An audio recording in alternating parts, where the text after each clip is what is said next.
Hey there, how are you?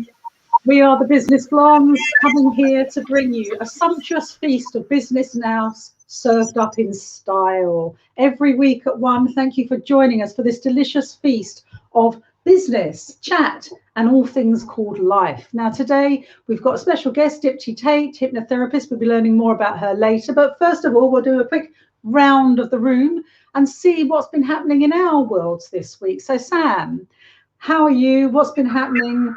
What have you noticed this week in business or in life? I'm very well, thank you, lovely. Lovely to be back here on Thursday. Can't believe, as we were just saying, Caroline, I can't believe it's Thursday already. But I think what I've noticed this week is everybody's trying to second guess when the end will be. So that's been really interesting, and lots of different or guesses, if you like, on when are we coming out of lockdown? When are the children go back to school? When can we return to our offices? Do we want to return to our... There seems to be, like last week we were saying about the optimism. This week it seems to be questions. So yes, still optimism, but when, we're all like seeing this light now and we're just hurtling towards it and we can't wait to get there. So that for me has been like the biggest message I've had this week. Yeah. When can we get back to normal? And what is normal? Exactly.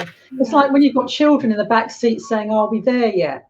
And we're all saying, "When are we there?" And I think our patience is running out, our goodwill, our compliancy, and we need to have the Prime Minister give us some real messages of hope for the deadline for all this. I think we're all finding it a bit of a drag now. So you're right. We just want to know, don't we, Caroline? We just want to know. We want to know. The human brain hates uncertainty. So we're all in a big old, what's happening? We're that emoji that goes, what? And, we want the emoji that says, yay, bring it on.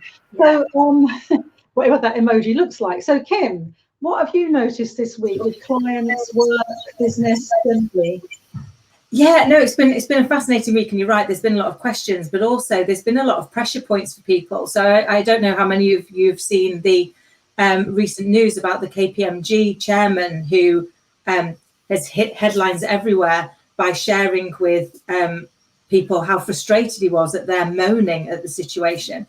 But I think what that's telling us is that actually lots of people are feeling pressure.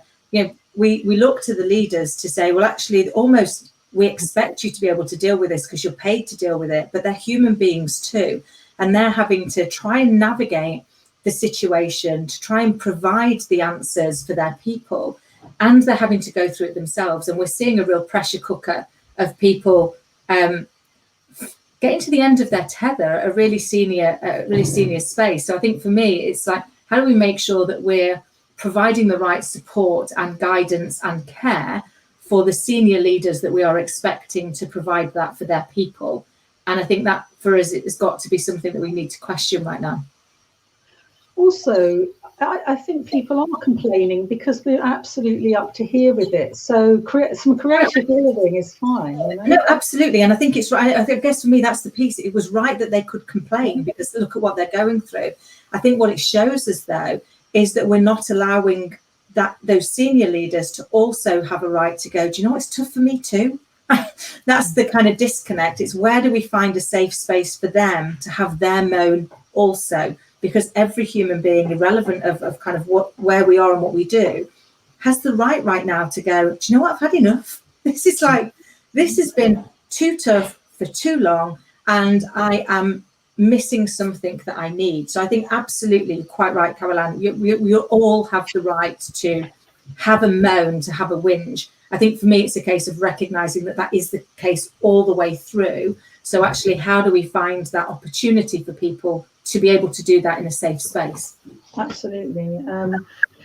A safe space to whinge is what we need. Thank you.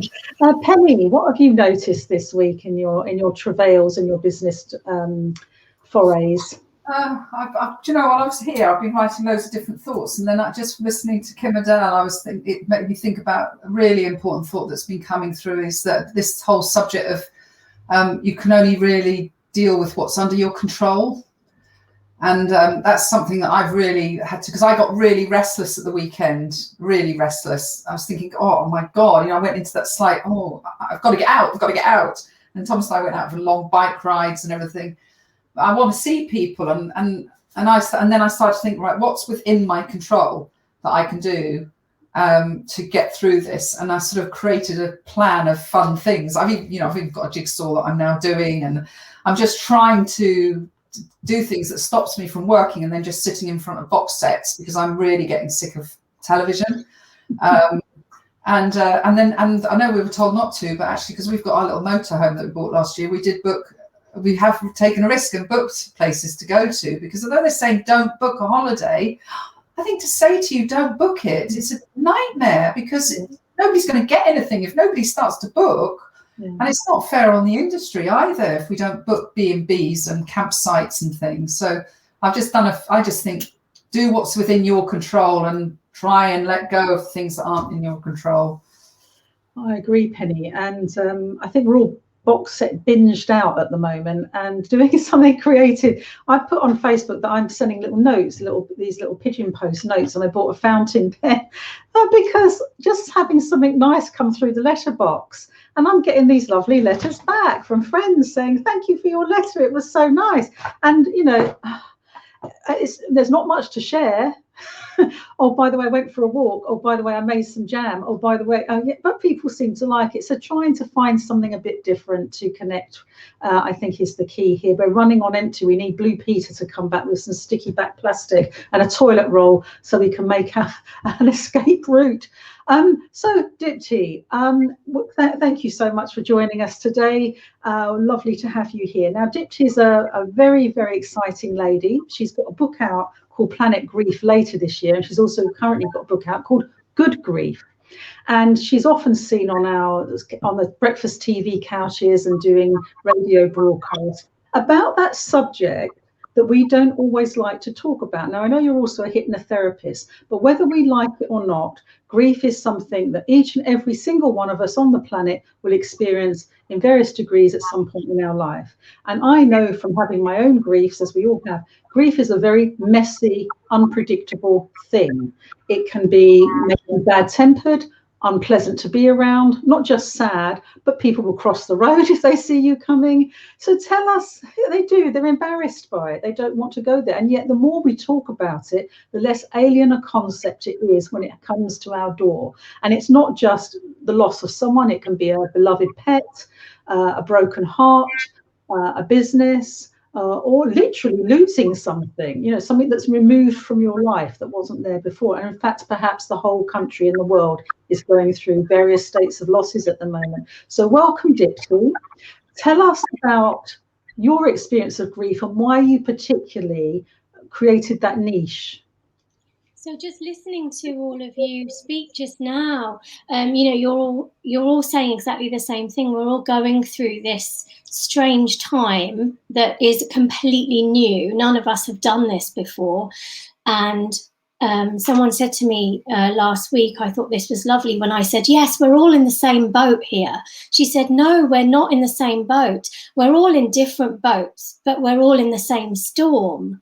And I thought that was a really brilliant way to describe what we are going through right now. And the novelty of lockdown, because, maybe some of us were quite happy about it, in the summertime. We were all like, yay, let's sit in the garden and let's hang out with our families and let's, work from home. And it was lovely. And the summertime was lovely. But now this novelty has worn off, as you're all saying, it's worn down to the bare bones.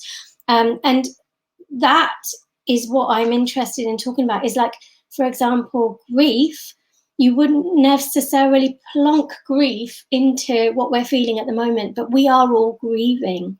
We are all grieving what we knew as normal. We're all grieving the way of life we did have. We're grieving people we haven't seen, even though they haven't died.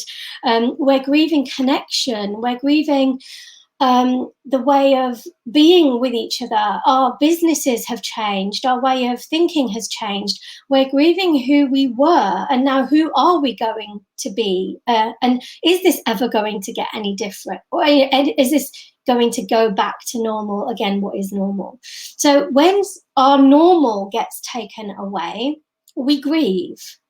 So it doesn't have to be related to death. And that's why the discomfort of that is something that human beings really like to avoid. We like to maybe suppress or ignore or resist any type of discomfort, unless we're a masochist, then we move towards pain quite well, but pain and discomfort are things that I talk about a lot, and actually helping people navigate pain, helping people navigate discomfort, and actually finding comfort within discomfort, finding power within pain, and finding fuel within grief.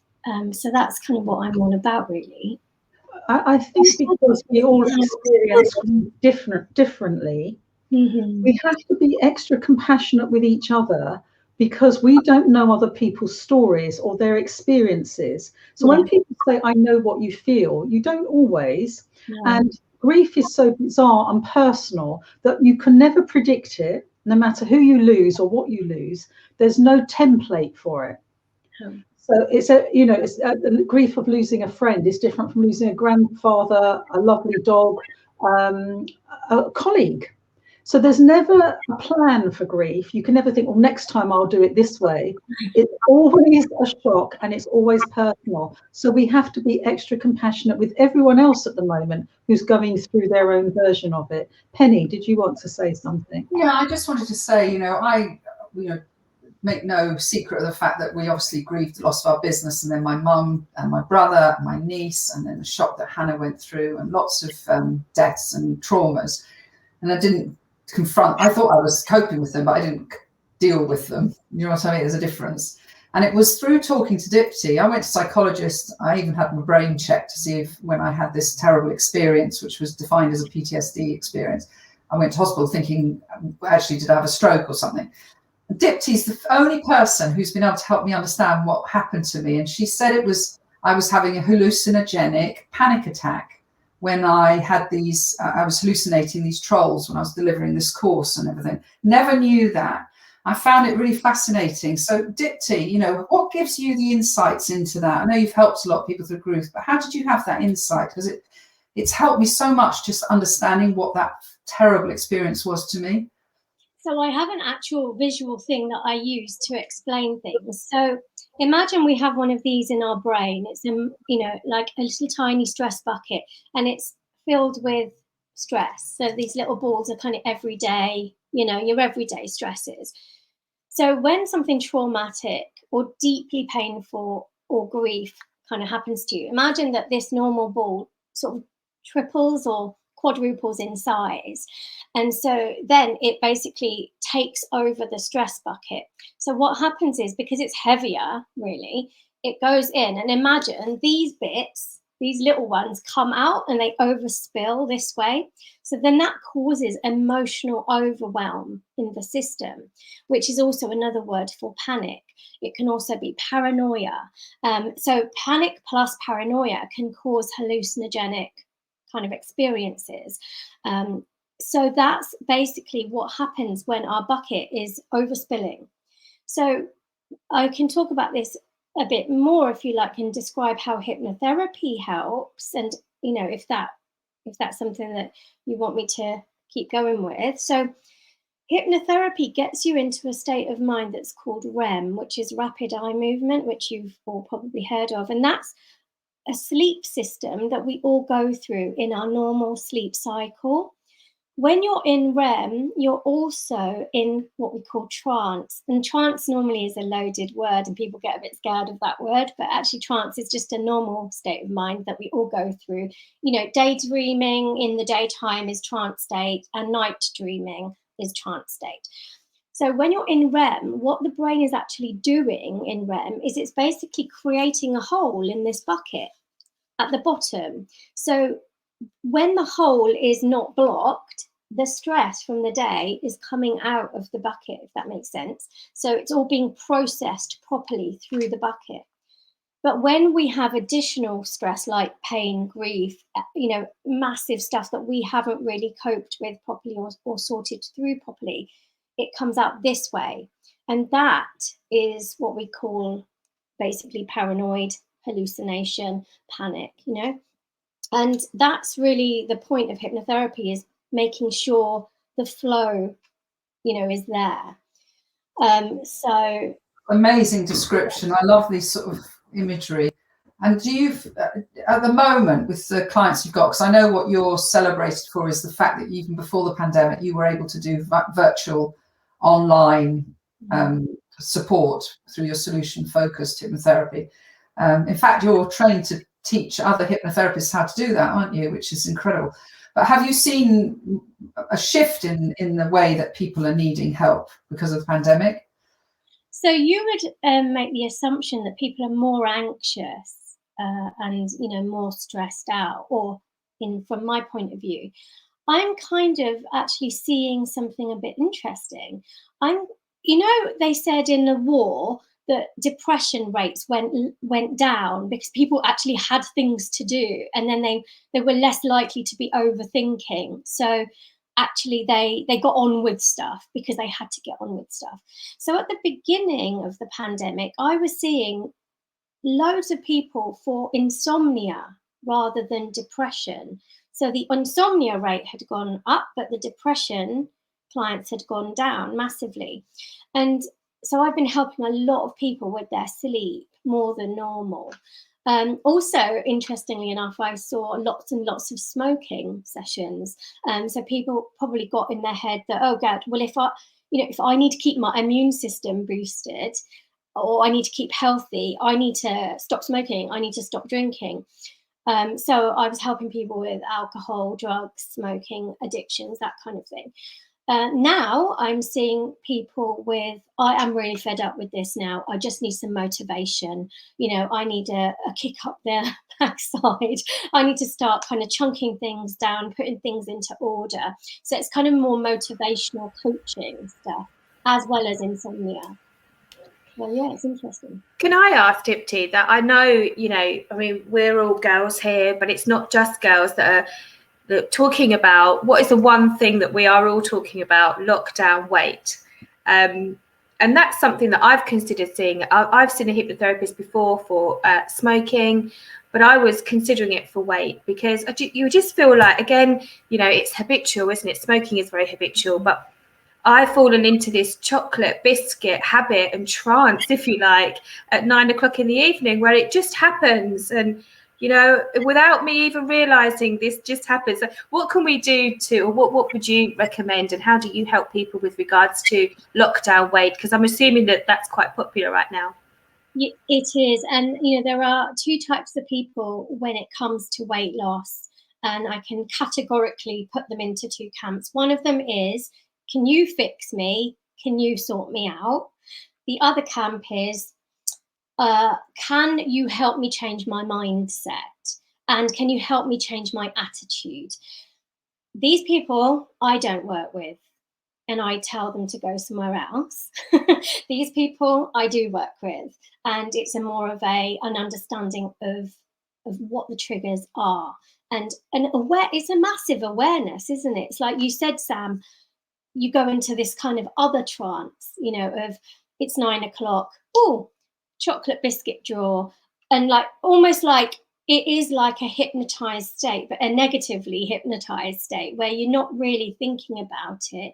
And then you don't let yourself think about it too much because the other part of your brain will say, do you really want to do this? And you don't want that push me pull you because you actually want the chocolate. So it's about recognizing that there are two parts of the brain. One of them is really intellectual. It has a good view of your perspective and your long-term goals, for example, and it kind of knows best. But this is a very quiet voice, it's quite humble, it's unassuming, it's just there. It's wisdom. It's you, the real you. The other voice is what I'm calling the chimp, the chimpanzee part of our brain, which is like monkey mind. It's like, hi, remember me? I'm taking over now, and you've got to listen to me because I'm like bright and shiny and I'm loud. And this is what you've got to do because I'm looking at your short-term fix. I'm looking at what you want right now, what will make you feel better right now. And it will ignore the long-term part of the brain. So we know this voice, this monkey mind part of us, it can happen in all sorts of ways, not just about eating the chocolate biscuit, just about making other choices and decisions perhaps that we're not, that are not useful for us or beneficial for us. So I really help people hear that voice and then not try suppressing the voice, but kind of inviting the other voice in to have a debate, if that makes sense. So it's encouraging a healthy debate between the two voices. When you know how to do that, invariably, your sensible, the long-term vision part of you will take control. And the more you get into the habit of that, the more this one pipes down. If that makes sense. No, I love it. It makes total sense. And I mean, my monkey mind takes over. In fact, I think if I were to have a theme tune, it probably would be Dance Monkey, because it does just love to be the one in control of my head. And you've already shared some amazing things. But are there any tips that you could share of when your monkey is dancing, when it is really out there trying to get your attention and your control? Is there any things that we can do to help it encourage its dance partner to join in? Yes, and not you, be the dance partner. So I have a technique for myself, which works for me. So if I give you my technique, this might not work for you, but it's just an example of what you could do using the sort of powerful visualization or imagination that we have. So I imagine that I've got a boxing ring here, stuck to the side of my head, right? So my monkey is allowed out of my brain into the boxing ring with its punch bag. And so it has its 3-4 rounds, and then ding ding, time up, and now it goes back in again. So it's not, I'm not trying to suppress it or ignore it or pretend it's not there. I give it a space. Sometimes when I'm tired, when I haven't had enough sleep, when I've drunk too much coffee, when I haven't drunk enough water, whatever, the monkey's like, she's vulnerable. There's a little hole in the whatever it's called, the fence. I can jump out. And then my partner, Toby, he's very conscious and very, open-minded. He'll say to me, Dipti, I don't want to talk to your chimp. And then my chimp will go, but I want to talk to you, and my chimp will want to get his chimp out to play. But because he's so conscious, he won't let his chimp out. And then my chimp slunks back off, and gets back in the ring. So it's just about recognizing how you can not let that chimp jump out of your ring, And that's the way of me doing it. I respect Toby for Thomas is like a feeder. He goes off to get the chocolate. I've got my chimp well under control. And he goes, come on, Pen, because he wants me to have the chocolate at the same time as him. So I've got to get his chimp in the boxing ring as well. It sounds like everyone's independent chimps going on there. Yeah, everyone's chimps want to play with everyone else's chimps. That's how they operate. They operate in a troop. None of our chimps want to be on their own. We want someone else to join our pity party with us. It's like, come on, let's all be miserable together. And, that's just how the chimp is. So we, as adults of, our chimp, it's kind of like the chimp is the child, the toddler, the teenager, the three-nager in our mind. And once we as adults take control of the three-nager, not in a controlling way, but in a collaborative way. And that's the thing. It's not being a pushy parent. It's being a responsive parent, and explaining and negotiating and discussing and debating. And when you can do that with your chimp, then actually your chimp can work with you, because actually it's powerful. If we know how to, optimize and capitalize on our chimp power, we can really be using it in a productive way. And that's kind of what we talked about, isn't it, Penny, about when you suffered with the business grief from Academy, and then when you turned into Digital Youth Academy, and that was actually your grief doing that for you. And that was a bit of a new way of thinking about it, wasn't it, for you? Yeah, it is. I mean, there were all sorts of lessons there, because I think what I've learned, and it's wonderful talking to you, Caroline, as a life coach, taught me a lot about that. we think that we're mentally fit, healthy, but we're not necessarily mentally fit. And at each of those points of grief, I should have gone and got help. But I thought that I was resilient, and that meant just keep punching me because I'm so resilient. I didn't realize the best boxer in the ring is the one that can get out of the way of the punches, so. But I think anybody listening to this, I think it's really important that you just go and get some support. I think people have a feeling that it's going to be so expensive, but the return, and it's not expensive to get help, and the return, and the good people don't need you to come back to them over and over and over again. People say to me, I've been seeing the same psychologist for 2 years. I think, change your psychology.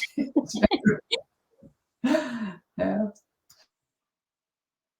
That's really brilliant, Dipti. I wonder if you could give us one tip as we close today's session on how to stay motivated this coming week, over the weekend and next week and the next months.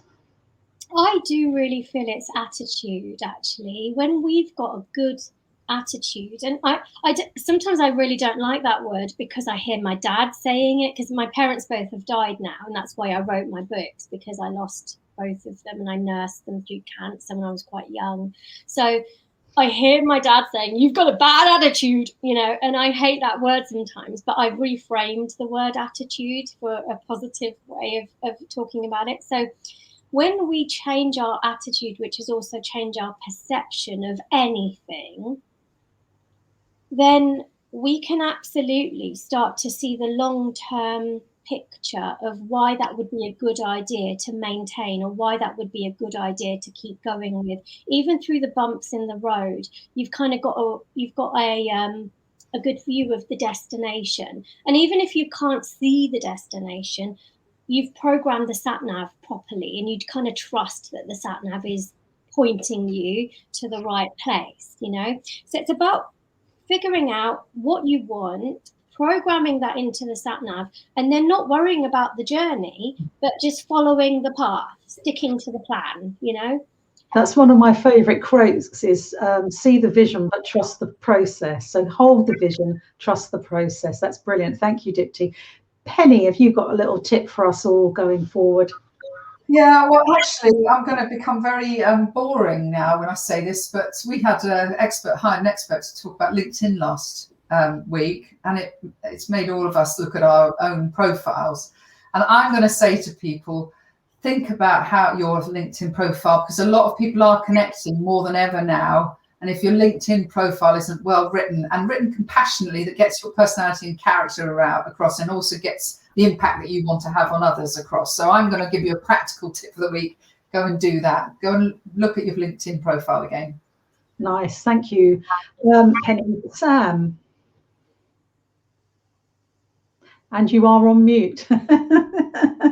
You are on mute, darling. I liked what Dipti said earlier about, the people that come to you and say, fix me, they're not the people I want to work with, but the ones that are interested in re-educating their mindset. And that just absolutely reinforced how I feel about working with, small business owners. And yeah, there are ones that come all the time and say, Sam, they want me literally to sit on their desks and write their emails and fix everything. And I just think, having a good old look at what we want and who we want to work with. We can't help everybody and we can't be everything to everyone. But that really resonated with me. Thank you, Dipti. It's been a real pleasure having you on. I've loved it. Yeah, it's been great. Thank you very much, Dipti. And I would just repeat, send someone a little card, and not just your friends, your clients. Send them a little something through the post. It's the small things that we can do as individual entrepreneurs that make the difference right now. So that would be my tip. And I'm going to let Kim finish because she does all the great conclusions and finale bits. Bless you all. Thank you. Dipti, it's been an absolute delight. I've learned so much. We could chat to you kind of all day. Certainly my little monkey is now, having a little boogie on its own, but it's calming it down. It's just been amazing. So thank you so much. I've given it not quite a boxing ring, but I've given it a little dance floor of its own. Nice. So that really, really helps. And I guess for me, my tip for people would be just be kind to yourself. Recognize that actually we're all human beings. We all have these things going on. We're all grieving something that we lost, as you've so clearly articulated for us. For me, mine's choices. I used to be able to choose what I wanted to do, and now I can't. And recognizing that has been helpful, and then picking your mindset through it. So hopefully other people have found this as fascinating as we have. If you would like to join us and be in Dipti's chair, then please do get in touch at www.businessblondes.tv. And in the interim, I hope you all have a peaceful, happy and safe week, and we will see you next time. Take care.